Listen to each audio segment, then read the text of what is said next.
यहाँ पर हम इलाहाबाद हाई कोर्ट में जो ग्रुप सी और डी की वैकेंसी आ रखी हैं उसके रिगार्डिंग यहाँ पर 2017 में आयोजित कराया गया था जो पेपर, उसका पेपर सेट हम प्रैक्टिस सेट के तहत करने वाले हैं। ठीक है, तो यहाँ पर प्रैक्टिस सेट जो है ये 2017 का है बेसिकली, जो आपका एग्जाम हुआ था प्रीवियस ईयर भी इसे कह सकते हैं। तो मैंने पूरा पेपर टाइप कर दिया है ताकि आपको क्वालिटी में कोई यहाँ पर कंप्रोमाइज़ ना करना पड़े। तो चलिए देख लेते हैं। 2017 में सिर्फ मैंने ये किया है कि जो भी करंट के क्वेश्चन थे उनको मैंने 2024 से रिप्लेस कर दिया है। तो चलिए आप देखते हैं कि 2017 वाले पेपर में कितना स्कोर कर पाते हैं। तो गाइस सबसे पहला क्वेश्चन देख लेंगे यहाँ पर हम। तो वो कहता है कि विश्व का सबसे गहरा चैलेंजर गर्त कौन सा है। ठीक है, विश्व का सबसे गहरा चैलेंजर गर्त, इसका राइट आंसर बताइए। तो दोस्तों इसका राइट आंसर होगा यहाँ पे गुआम द्वीपमाला के निकट है यहाँ पर। ठीक है, तो ये ज्योग्राफी का प्रश्न है, ऐसे ही प्रश्न आपके एग्जाम में आएंगे। तो इसका राइट आंसर हो जाएगा बी। अगले क्वेश्चन की तरफ चलते हैं। अगला क्वेश्चन यहाँ पर देखिए, कहता है कि प्लेइंग इट माई वे एक की पुस्तक है जिसको एक बहुत ही फेमस क्रिकेटर ने लिखा है, जिसकी आत्मकथा है। तो वो यहाँ पर कौन से हो जाएंगे, महान बल्लेबाज। ठीक है, तो ऑप्शन आपके सामने यहाँ पर दे रखे हैं। तो देखिए इसका जो राइट आंसर होगा दोस्तों हो जाएगा सचिन तेंदुलकर। सचिन तेंदुलकर की आत्मकथा है जिसका नाम है प्लेइंग इट माई वे। बहुत बार ये प्रश्न पूछा गया है, ये भी आपके एग्जाम के लिए बहुत इंपॉर्टेंट बन जाता है। अगला क्वेश्चन देखिए, क्वेश्चन नंबर यहाँ पे 3 कहता है। सबसे पहले हम जीएस करेंगे, उसके बाद हिंदी करेंगे, उसके बाद बाकी जो आएगा वो देखेंगे। ठीक है, फिर कहता है कि जनगणना 2011 के अनुसार, जनगणना से प्रश्न बनते हैं, उत्तर प्रदेश की कौन से ज़िले में सबसे ज़्यादा साक्षरता रेट है। ठीक है, उत्तर प्रदेश का कौन सा ज़िला है जहाँ पे सबसे ज़्यादा साक्षरता रेट है। तो गाइस इसका राइट आंसर क्या हो जाएगा यहाँ पर, गौतम बुद्ध नगर। ठीक है, गौतम बुद्ध नगर जो है इसका सबसे ज़्यादा साक्षरता रेट है आपके लिए। ठीक है, तो चलिए देख लेते हैं अगला क्वेश्चन। अगले क्वेश्चन में यहाँ पे चलते हैं, क्वेश्चन नंबर 4 में। तो कहा गया कि किस देश में, करंट अफेयर का क्वेश्चन है, किस देश में पहला राइस एटीएम लॉन्च किया गया है। ठीक है, यानी कि उसमें आप पैसे डालेंगे और आपका चावल वहाँ से निकल कर आएगा। तो ये स्टार्ट किया गया है उड़ीसा इंडिया में। ठीक है, कहाँ पे, इंडिया का एक राज्य है उड़ीसा, वहाँ पर इसको स्टार्ट किया गया पहला राइस एटीएम। अगला क्वेश्चन देखिए, क्वेश्चन नंबर 5 कहता है, 5 भी करंट अफेयर से लिया है हमने। तो हाल ही में देखिए टाइप करने में बहुत समय लगता है, तो आप लोग क्वालिटी के लिए दोस्तों इस वीडियो को सपोर्ट कीजिएगा और तैयारी सच में करना चाहते हैं तो इस चैनल से जुड़ जाइए। ठीक है, पहली बार डीआरडीओ के द्वारा यहाँ पर लॉन्ग रेंज की ग्लाइड बम का सफल परीक्षण किया गया। यानी कि जो बम है आप जानते हैं शॉर्ट रेंज के होते हैं, लेकिन यहाँ पर लॉन्ग रेंज के लिए जिसको ग्लाइड बम कहा जाता है तो उसका नाम रखा गया दोस्तों गौरव। ठीक है, क्या नाम रखा गया इसका, गौरव नाम दिया गया है। चलिए क्वेश्चन नंबर अगला देखेंगे। अगला क्वेश्चन जो बहुत बार पूछा गया एग्जाम में, इसमें कहा गया है कि एक प्रसिद्ध स्थल है नैमिषारण। ठीक है, वह उत्तर प्रदेश के किस जिले में स्थित है। ठीक है, यहाँ पर बहुत ही प्रसिद्ध तीर्थ स्थल है, तो यह किस जिले में स्थित है दोस्तों। तो इसका करंट आंसर क्या हो जाएगा, सीतापुर से ये लगभग 30 किलोमीटर की दूरी पर पड़ता है, नैमिषारण इसका नाम है। आप लोग इसको भी याद कर लीजिएगा। क्वेश्चन नंबर यहाँ पे 7 देखें। देखिए 7 अपना स्कोर कमेंट में हमको जरूर बताइएगा। ठीक है, 7 में कहा गया कि महाराष्ट्र में नई शिक्षा और सामाजिक सुधार के उत्कृष्ट कार्यकर्ता गोपाल हरि देशमुख थे, जो बाद में किस उपनाम से जाने गए। ठीक है, कौन थे यहाँ पर, गोपाल हरि देशमुख थे, तो इनका एक उपनाम दिया गया था। तो वो कौन सा था दोस्तों, वो था यहाँ पर आपका लोकहितवादी। करेक्ट हो जाएगा, ऑप्शन नंबर बी यहाँ पे एकदम सही हो जाएगा, लोकहितवादी। ठीक है, जो भी सजेशन हो आप हमें वहाँ कमेंट में बताइएगा। कौन से मुगल सम्राट को जिंदा पीर के नाम से जानते हैं। क्वेश्चन बहुत बार पूछा गया है, तो कौन से मुगल सम्राट हैं जिनको जिंदा पीर के नाम जानते हैं, वो हो जाएंगे औरंगजेब। ठीक है, ऑप्शन नंबर बी यहाँ पे सही हो जाएगा, औरंगजेब को जिंदा पीर के नाम से जाना जाता है। क्वेश्चन नंबर 9 की तरफ चलते हैं। 25 क्वेश्चन आपके जीएस में आने हैं। तो किस राष्ट्रीय नेता ने अपना अखबार अल हिलाल का प्रकाशन किया था। ठीक है, एक राष्ट्रीय नेता हैं जिन्होंने अपना अखबार चलाया था जिसका नाम था अखबार अल हिलाल। तो इसका करेक्ट आंसर क्या होगा दोस्तों, हो जाएगा मौलाना अबुल कलाम आज़ाद। ठीक है, मौलाना अबुल कलाम आज़ाद जो है इन्होंने अपने न्यूज़पेपर का नाम दिया था अल हिलाल। ठीक है, अगला क्वेश्चन, क्वेश्चन नंबर 10 में देखिए। तो इसमें कहा गया है कि सविनय अवज्ञा आंदोलन जो है ना, इसको गांधी जी ने स्टार्ट किया था। सबसे पहली बात ये है, तो ये कब स्टार्ट हुआ था दोस्तों, देखिए यहाँ पे शुरू हुआ था 1930 में। इसका आंसर आपको बता देता हूँ, ऑप्शन अगले पेज पे है। ठीक है, तो चलिए देख लेते हैं अगला क्वेश्चन। अगले क्वेश्चन में देखिए, तो कहा गया कि खान अब्दुल गफ्फार खां के नेतृत्व में पठानों ने खुदाई खिदमतगार समाज की स्थापना की।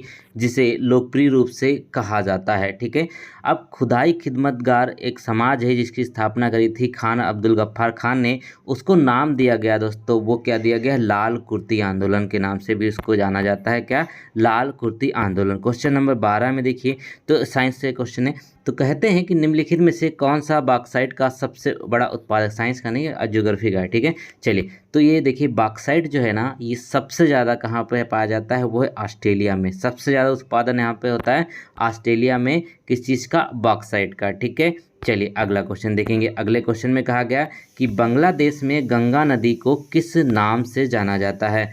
अब गंगा नदी जो है भारत से होते हुए कहाँ पे प्रवेश करती है, ये करती है बांग्लादेश में। अब जब बांग्लादेश में प्रवेश कर जाती है तो इसको हम पद्मा के नाम से जानते हैं बांग्लादेश में। किसके, पद्मा के नाम से बांग्लादेश में इसको जाना जाता है। ऑप्शन नंबर बी यहाँ पे एकदम करेक्ट हो जाएगा। चलिए अब यहाँ पर देखिए अगला क्वेश्चन, क्वेश्चन नंबर 14 में कहते हैं कि अंडमान निकोबार की जो द्वीप समूह है बेसिकली, वहाँ की सबसे ऊंची चोटी कौन सी है।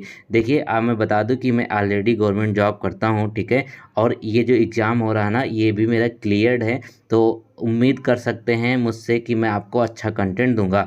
तो यहाँ पर देखिए जो अंडमान निकोबार द्वीप समूह है, उसकी सबसे ऊंची चोटी जो है वो है कौन सी, सैंडल पीक। ठीक है, सैंडल पीक, इसको अच्छे से ध्यान रख लीजिएगा, बहुत बार प्रश्न बनता है। क्वेश्चन नंबर 15 में चलते हैं। 15 में कहा गया है, ये भी प्रश्न बहुत बनता है, कि सर्वोच्च न्यायालय के कौन से न्यायाधीश के विरुद्ध भारतीय संसद में पहली बार महाभियोग का आंदोलन चलाया गया था, महाभियोग चलाया गया था। अब किस आर्टिकल में आपको देखने को मिलता है, आर्टिकल 61 में महाभियोग देखने को मिलता है। तो जो सौमित्र सेन थे, ये न्यायाधीश थे सर्वोच्च न्यायालय के, इनके खिलाफ चलाया गया था महाभियोग भारतीय संसद में, लेकिन इसमें कुछ हुआ नहीं। ठीक है, जांच बैठी थी और उनको निर्दोष साबित किया गया, यानी कि अभी तक किसी को महाभियोग की प्रक्रिया के द्वारा नहीं हटाया गया है। अगला क्वेश्चन देखिए, अगले क्वेश्चन में कहते हैं कि साइबर कानून भारत संविधान की डैश के अंतर्गत आता है। अब देखिए भारत में संघ सूची, राज्य सूची, समवर्ती सूची, अवशिष्ट सूची, 4 तरह की सूचियां पाई जाती हैं। तो यहाँ पर क्या है, जो आपकी अवशिष्ट सूची है, आपने जितना भी अभी तक पढ़ा है वो सब में संघ, राज्य, समवर्ती है, लेकिन जो संविधान है ना, उसमें साइबर कानून जो है वो अवशिष्ट सूची के अंतर्गत रखा गया है। किसमें, अवशिष्ट सूची के अंतर्गत इसको रखा गया है। अगला क्वेश्चन देखिए, क्वेश्चन नंबर यहाँ पे कहते हैं कि 1946 में संविधान सभा के उद्घाटन सत्र में अध्यक्ष के रूप में किसने अध्यक्षता की थी। ठीक है, अब 1946 में जो संविधान सभा की मीटिंग हुई थी, बैठक हुई थी, उसमें किसके द्वारा इसका उद्घाटन किया गया, तो वो थे यहाँ पे सच्चिदानंद सिन्हा। ठीक है, सच्चिदानंद सिन्हा, इनको अस्थायी रूप से यहाँ पर बनाया गया था, आप लोग जानते हैं। उसके बाद राजेंद्र प्रसाद को यहाँ पर बनाया गया था। अगला क्वेश्चन देखिए, क्वेश्चन नंबर 18 कहता है कि प्राचीन गणित, ठीक है, जिसकी एक पुस्तक का नाम है शुल्ब सूत्र, क्या नाम है उसका, शुल्ब सूत्र नाम है, तो यह किसके द्वारा लिखी गई थी दोस्तों, यह लिखी गई बोधायन के द्वारा। किसके द्वारा, बोधायन के द्वारा इसको लिखा गया है। ऑप्शन नंबर डी यहाँ पे इसका एकदम करेक्ट हो जाएगा। ठीक है, क्या हो जाएगा, ऑप्शन नंबर डी इसका करेक्ट हो जाएगा। अगले प्रश्न की तरफ चलते हैं। इसमें कहा गया कि निम्नलिखित में से कौन सा लोक नृत्य बिहार राज्य में बहुत फेमस है। ठीक है, बिहार का लोक नृत्य है तो ये बहुत फेमस है, कौन सा होगा, तो देखिएगा गिद्दा जो है आप सभी जानते हैं पंजाब का है। इसके साथ यहाँ पे विदेशिया आपका करेक्ट आंसर हो जाएगा। विदेशिया जो है वो क्या है, वो यहाँ पर फेमस है, बिहार में सबसे ज़्यादा लोकप्रिय नृत्य। ठीक है, अगला क्वेश्चन देखिए, क्वेश्चन नंबर 20 कहते हैं कि आभूषण जोसन, ठीक है, एक आभूषण है जोसन, जिसको शरीर के किस अंग में पहना जाता है, ये यहाँ पे पूछा गया है। क्या नाम है इसका, जोसन नाम है। ठीक है, तो ये शरीर का जो अंग होता है जिसको सिर कहते हैं, उसी में इसको पहना जाता है। ऑप्शन नंबर ए यहाँ पे एकदम करेक्ट है। देखिए पेपर का लेवल हमने ऐसा रखा है जो एग्जाम में आपके आए, ठीक है, ऐसा नहीं बहुत इजी करा दूंगा या बहुत कठिन करा दूंगा जो आप लोग कहेंगे कि ये तो ऊपर से ही जाएगा। ठीक है, ऐसा नहीं, ऐसे ही क्वेश्चन एग्जाम में आएंगे।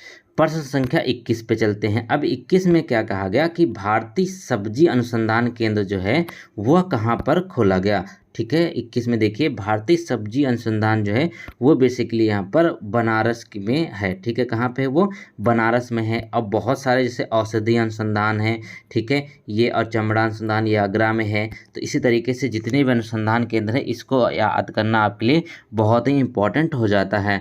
अगला प्रश्न देखिए, अगले में कहा गया विटामिन B1 की कमी से कौन सा रोग होता है। विटामिन जो है इसकी खोज किसने करी थी? चलिए कमेंट में बताइए विटामिन की खोज किसके द्वारा करी गई थी। अब B1 की कमी से यहाँ पर बहुत सारे लोग रतौंधी लगा सकते हैं, लेकिन नहीं, क्योंकि ये बेरी रोग जो है ना ये विटामिन B1 की कमी से हो जाता है, और रतौंधी जो है वो विटामिन A की कमी से होता है, और रिकेट्स जो है आप जानते हैं विटामिन D की कमी से होता है, और जो खून की कमी होती है वो आयरन की कमी से होती है, ठीक है। किसकी कमी से? आयरन की कमी से होती है। अगला क्वेश्चन, निम्न में से कौन सा पेट्रोलियम मोम है? ठीक है, क्या है? कौन सा एक पेट्रोलियम मोम है? तो चलिए इस पे देख लेते हैं। ऑप्शन में देखेंगे अगर यहाँ पे जो पैराफिन मोम है, ठीक है, पैराफिन मोम है, ये पेट्रोलियम मोम है। इसका मतलब क्या है? ये जो नीचे से पेट्रोल वगैरह निकाला जाता है पृथ्वी की सतह से, तो उसके साथ साथ बहुत सारी चीज़ें निकलती हैं, तो उसी में एक पैराफिन मोम भी होता है। अगला क्वेश्चन देखिए, इसमें कहा गया कि हाल ही में भारत सरकार ने राष्ट्रीय भूस्खलन पूर्वानुमान केंद्र का उद्घाटन कहाँ पर किया। यानी कि जो भूस्खलन होते हैं, बहुत सारे लोगों की जान चली जाती है, तो उससे रिलेटेड यहाँ पर पूर्वानुमान लगाया जा सकता है। तो एक केंद्र का उद्घाटन किया गया है, वो पश्चिम बंगाल में किया गया। कहाँ पर? पश्चिम बंगाल इसका करेक्ट आंसर होगा। अगले क्वेश्चन की तरफ, क्वेश्चन नंबर यहाँ पे 25 देखिए। 25 में कहा गया कि हाइब्रिड कंप्यूटर जो होते हैं, ठीक है, जो हाइब्रिड कंप्यूटर होते हैं उसका प्रयोग कहाँ कहाँ पर किया जाता है। देखिए हाइब्रिड बड़े उद्योग जो होते हैं वहाँ पे हाइब्रिड यूज होता है, व्यवसाय जो होते हैं बड़े उसमें भी यहाँ पे यूज होता है, चिकित्सा क्षेत्र में भी हाइब्रिड सिस्टम का यूज किया जाता है। तो ऑप्शन नंबर डी यहाँ पे एकदम करेक्ट हो जाएगा। देखिए अब क्या है, जीएस में आपके 25 क्वेश्चन आने थे, मैंने 25 करा दिए हैं। अब चलते हैं हिंदी की तरफ, ठीक है। आप कमेंट में बता सकते हैं आपने 25 में कितना सही किया, ताकि पता चले कि आपकी तैयारी जो है कितनी अच्छी चल रही है। अब हिंदी के प्रश्नों की तरफ चल लेते हैं। अब यहाँ पे देखिए 26 से हम स्टार्ट कर लेते हैं। तो किस वाक्य में वर्तनी संबंधी अशुद्धि है? ठीक है, क्या है? वर्तनी संबंधी अशुद्धि है। तो देखिए पहला ऑप्शन क्या है, ईश्वर जो है वो अंतर्यामी है, ठीक है। क्या है? ईश्वर जो है अंतर्यामी है। तो चलिए देख लेते हैं ये सही है कि गलत है। अब ऑप्शन भी तो देखना पड़ेगा, चलिए ऑप्शन दिखाता हूँ। तो इसमें क्या है, उज्जवल चांदनी में शेर का आनंद आता है, ये नहीं होगा दोस्तों, क्योंकि उज्जवल चांदनी में सैर करने का आनंद होता है ना कि आता है। बाकी ये भी सही है और आपका चौथा भी सही है, ठीक है। अगला क्वेश्चन देखिए, क्वेश्चन नंबर 27 कहते हैं निम्न में से, देखिए हिंदी में क्या है, सब कुछ आना है आपके सिलेबस में, तो जो जो इम्पोर्टेंट है उसकी हम प्रैक्टिस कर लेते हैं। तो अनेकार्थी शब्द जो हैं वो यहाँ पर देखना है आपको कौन सा है इसमें। तो देखिए जो गुरु होता है, बेसिकली गुरु जो है इसका दो होता है, एक तो होता है ज्ञान, और एक यहाँ पे जो गरिमापूर्ण आचरण होता है जिसका, उसको हम यहाँ पे गुरु कहते हैं, ठीक है, यानी कि टीचर कहते हैं। और गुरु का मतलब बड़ा भी होता है, ठीक है। चलिए ये हो गया आपका ऑप्शन नंबर डी यहाँ पे सही, क्योंकि अनेकार्थी शब्द जो होते हैं इसमें गुरु है यहाँ पर, ठीक है। अगला जिसके कई सारे अर्थ होते हैं। 28 में कहा गया कि जिसे जीता ना जा सके, ठीक है, जिसे नहीं जीत सकते हैं उसके लिए एक वाक्यांश का शब्द यूज होता है जिसको हम अजेय कहते हैं, ठीक है। अजेय विजत, जैसे कहते हैं ना कि कोई भी मैच नहीं हारी टीम इंडिया और अजेय बढ़त ले चुकी है, ठीक है। चलिए अगला क्वेश्चन देखेंगे। अगले में कहा गया है कि उपमेय और उपमान का निषेध रहित आरोप रहे, ठीक है, तो कौन सा अलंकार होता है? ठीक है, क्या है? निषेध रहित आरोप रहो उपमेय और उपमान में, तो वहाँ पर रूपक अलंकार होता है। कौन सा होता है? रूपक अलंकार होता है, ठीक है। और जहाँ उपमेय और उपमान में संबंध स्थापित हो जाता है वहाँ उपमा होता है, ठीक है। और यहाँ पे अतिशयोक्ति होती है जब किसी चीज़ को बढ़ा चढ़ा के बताया जाए, और उपेक्षा होता है दोस्तों, जैसे ज्यों त्यों ऐसे शब्द लगते हैं, तो वहाँ पर ज़्यादातर क्या होता है केस में उत्प्रेक्षा अलंकार होता है, ठीक है। चलिए अगला क्वेश्चन, क्वेश्चन नंबर 30 में कहते हैं कि सुवर्ण को खोजत फिरत कवि व्यभिचारी चोर, इस पंक्ति में बेसिकली कौन सा अलंकार है? ठीक है, इस पंक्ति में कौन सा अलंकार है? तो यहाँ पे श्लेष अलंकार होता है। श्लेष अलंकार का मतलब क्या होता है? एक ही वर्ड के बहुत सारे मतलब हो जाते हैं, ठीक है। एक ही वर्ड के बहुत सारे मतलब होते हैं। अनुप्रास जानते हैं आप लोग, एक वर्ण की आवृत्ति बार बार होती है, ठीक है। क्या होती है? एक वर्ण की आवृत्ति बार बार होती है। यमक में दो अलग अलग शब्दों, दो सेम शब्द होंगे लेकिन अर्थ उसका अलग होगा। चलिए अगला क्वेश्चन देखिए, क्वेश्चन नंबर 21 में।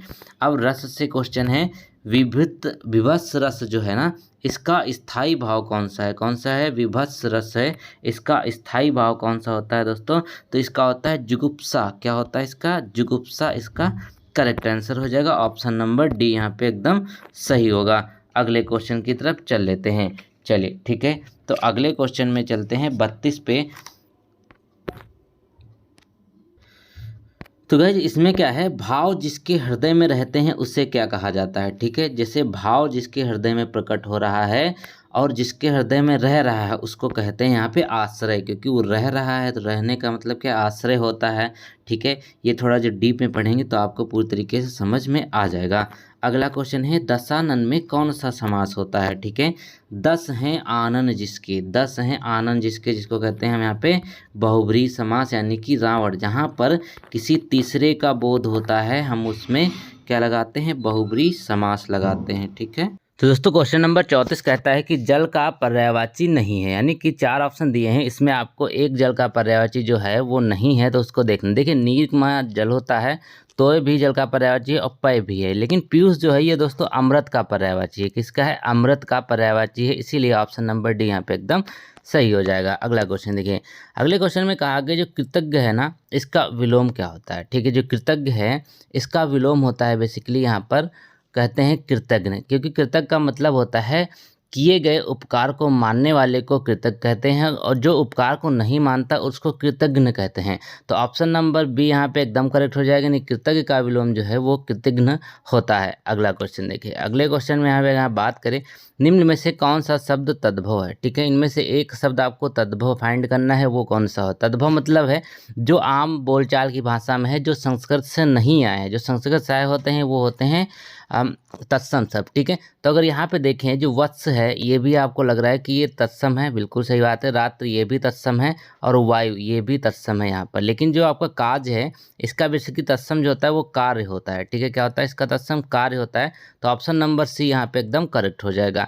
अब यहाँ पे देखिए तत्सम पूछा गया है, यानी कि जो शब्द सीधे संस्कृत से हिंदी भाषा में आ गए हैं उनकी बात कर लेते हैं। तो तत्सम जो है यहाँ पर देख लेते हैं, पहले ही ऑप्शन अगर देखिए तो भ्राता, भ्राता का मतलब क्या होता है? भाई होता है यहाँ पर अपनी तद्भव भाषा में, लेकिन यहाँ पे जो संस्कृत भाषा है उसको भ्राता कहा जाता है। ऑप्शन नंबर ए यहाँ पे एकदम करेक्ट हो जाएगा। अगला क्वेश्चन यहाँ पे देखेंगे, अगला प्रश्न कहता है कि वागीश का संधि विच्छेद क्या होगा, ठीक है। वागीश जो पूछा गया है इसका संधि विच्छेद अगर करते हैं तो क्या होगा। देखिए इसका संधि विच्छेद होता है वाक प्लस ईस, ठीक है। ऑप्शन नंबर यहाँ पे जो बी है बिल्कुल सही हो जाएगा। वाक प्लस ईस में बड़ी ई की मात्रा रहेगी यहाँ पे बेसिकली। तो अब क्या होगा यहाँ पे देखिए वाक प्लस ईस, तो ये कौन सी होती है? ये आपकी व्यंजन संधि होती है, जिसमें व्यंजन को जोड़ के बनता है तो उसमें व्यंजन संधि होती है। अगला क्वेश्चन देखिए, क्वेश्चन नंबर जो 39 कहता है कि किए गए, देखिए अभी हमने आपको बताया था कि किए गए उपकार, इसमें बहुत लोग कंफ्यूज होते हैं। तो किए गए उपकार को मानने वाले को हम क्या कहते हैं? उसको कृतज्ञ कहा जाता है।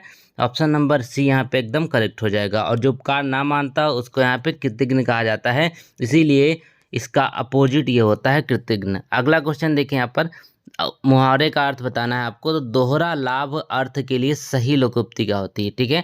दोहरा लाभ होना, तो इसमें देखिए ऑप्शन नंबर यहाँ पे ए में देखिए, अंधे के हाथ बटेर, ये भी नहीं होगा, ये भी नहीं होगा। लेकिन जो आम के आम गुठलियों के दाम है बेसिकली, इसका मतलब क्या होता है कि आपको दोहरा लाभ होगा किसी चीज़ के लिए, इसे कहते हैं आम के आम गुठलियों के दाम। अगला क्वेश्चन देखिए, क्वेश्चन नंबर 41 है, इसमें भी मुहावरे का अर्थ आपको बताना है। तो बेइज्जत करना, एक यहाँ पे शब्द दिया हुआ है बेइज्जत करना, ये किसके लिए सही मुहावरा होगा, ठीक है। अब देखिए पगड़ी उछालना का मतलब क्या होता है? बेइज्जत करना होता है, सिंपल सी बात है। पगड़ी उछालने का मतलब होता है बेइज्जत करना। तो ऑप्शन नंबर यहाँ पे सी एकदम करेक्ट हो जाएगा। क्वेश्चन नंबर 42 की तरफ चलते हैं। तो लिंग की दृष्टि से अशुद्ध वाक्य कौन सा है, ठीक है। जो लिंग है उसकी दृष्टि से अशुद्ध वाक्य आपको बताना है। तो अगर ऑप्शन पढ़ने देखें यहाँ पे, तो मोटा सा आदमी आया है, तो इसमें किसी भी तरीके की कोई दिक्कत नहीं है। आपकी चरित्र अच्छा है, तो क्या होगा यहाँ पे, आपका चरित्र अच्छा होता है, तो यहाँ पर आपकी नहीं होगा, ठीक है। तो ऑप्शन नंबर बी यहाँ पे करेक्ट होगा। बाकी अगर देखें यहाँ पे, तुम्हारी जेब खाली है उसकी कलम खो गई, तो ये सारे के सारे सही, लेकिन ऑप्शन नंबर बी यहाँ पे एकदम करेक्ट होगा। अगला क्वेश्चन देखेंगे।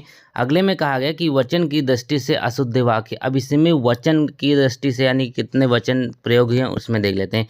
तो कहते हैं प्रत्येक व्यक्ति यही कहेगा, ठीक है। तो ये तो सही बात है, प्रत्येक व्यक्ति यही कहेगा। हर एक कुआं मीठे जल का नहीं होता, ये भी सही है।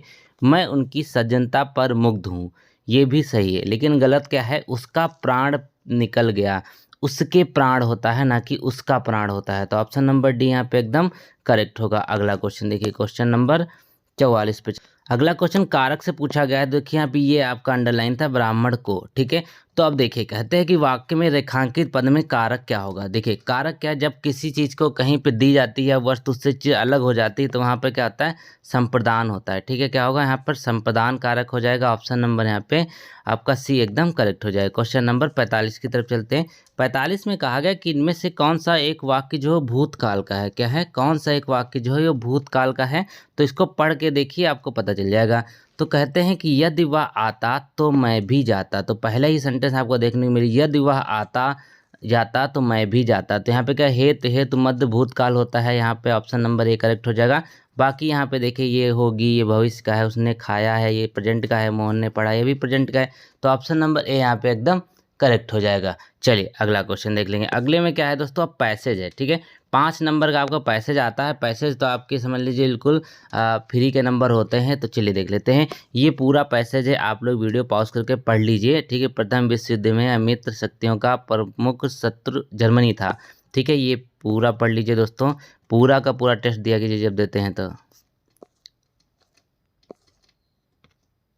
तो दोस्तों आपने पैसेज पढ़ लिया होगा, मुझे बिल्कुल उम्मीद है। तो मित्र राष्ट्रों का शांति सम्मेलन कहाँ पर हुआ था। तो पैसेज में हमने पढ़ा कि जो मित्र राष्ट्र हैं उनका शांति सम्मेलन पेरिस में आयोजित किया गया था। कहाँ पर, पेरिस में आयोजित किया गया था। अगला क्वेश्चन देखिए, क्वेश्चन नंबर 48 जो कहता है, ठीक है। 48 में कहा गया कि शांति सम्मेलन के संयुक्त राष्ट्र का राष्ट्रपति कौन था, ठीक है। जो शांति सम्मेलन हुआ, अभी पैसेज हमने पढ़ा था, उसमें संयुक्त राज्य का राष्ट्रपति कौन था। तो देखिए यहाँ पे विल्सन जो थे उस समय राज्य के राष्ट्रपति थे। ऑप्शन नंबर डी यहाँ पे एकदम करेक्ट हो जाएगा। अगला क्वेश्चन यहाँ पे था कि जर्मनी के आत्मसमर्पण का मुख्य आधार क्या था। अब जर्मनी ने जब विश्व युद्ध में आत्मसमर्पण किया, तो हमने पैसेज में पढ़ा कि इसमें विल्सन की 14 सूत्र जो मांगे थी उनको मंजूर किया गया जर्मनी के द्वारा। तो यहाँ पर जर्मनी ने कहा कि हम आत्मसमर्पण को आधार मानते हैं, विल्सन के 14 सूत्रों को, ठीक है। चलिए अगला क्वेश्चन देखिए, क्वेश्चन नंबर लास्ट है 50। तो विल्सन की घोषणा में क्या शामिल नहीं था, ठीक है। विल्सन की घोषणा में क्या शामिल नहीं था। तो यहाँ पर देखिए, जो पैसेज में आपने पढ़ा कि कोई आर्थिक मांग, ये तो बिल्कुल सही है, ये भी कहा गया था। किसी देश के किसी प्रदेश पर अधिकार नहीं किया, ये भी इस मांग में था। पैसेज में आपने देखा किसी देश पर आक्रमण नहीं किया जाएगा, ये भी इस मांग में था। क्या होगा यहाँ पर, ऑप्शन नंबर ए यहाँ पे क्या होगा कि दंड स्वरूप हर्जाना नहीं लिया जाएगा, ये यहाँ पर इनके क्या घोषणा में शामिल नहीं था। तो ऑप्शन नंबर ए करेक्ट हो जाएगा। दोस्तों उम्मीद है आपको ये प्रैक्टिस सेट पसंद आया होगा। अब आपको क्या करना है दोस्तों, इसको लाइक करना है और कमेंट में बताना है कि आप और ज़्यादा से ज़्यादा प्रैक्टिस सेट कराइए। तो हमने हिंदी के 25 क्वेश्चन कराए, ठीक है, और जीएस के हमने 25 क्वेश्चन कराए, ठीक है। अब देखिए यहाँ पर हो गए आपके 50 क्वेश्चन। अब 50 में से दोस्तों कितना आपने किया है कमेंट में बताइए, ताकि पता चले कि हमारे स्टूडेंट जो हैं उनकी कितनी अच्छी तैयारी चल रही है। उम्मीद है आपको वीडियो पसंद आया होगा। Thank you so much.